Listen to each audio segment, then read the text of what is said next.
The government shutdown finally ending last night after a record-setting 43 days. As the government reopens, the U.S. Transportation Secretary says it will take days before air traffic will return to normal at the nation's airports. Our Jamiese Price is live with the latest conditions at RDU. Good morning, Jamiese.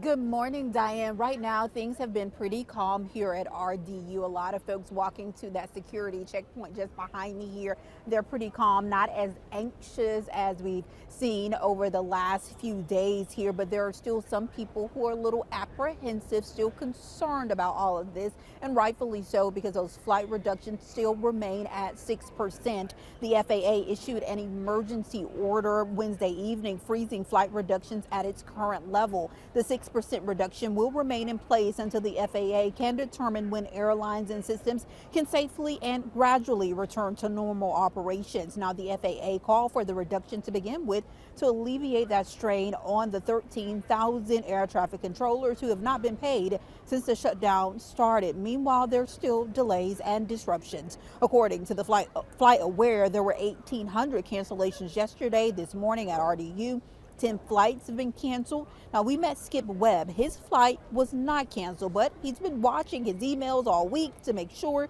his scheduled flight could still take off.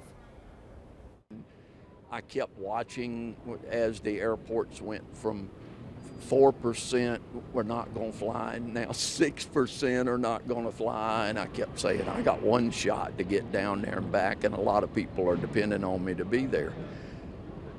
Yesterday it looked better, and this morning I saw we're open for business, and I said, okay, I'll relax a little bit.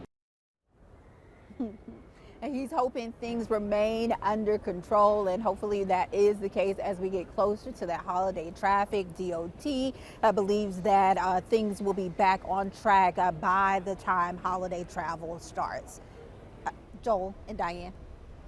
Jamiese, you have spent a lot of time in Terminal 2 over the past 43 days. Was that the biggest smile? Was Skip's smile the biggest one that you've seen in quite some time? Well, you said the biggest line that we've seen? Biggest smile.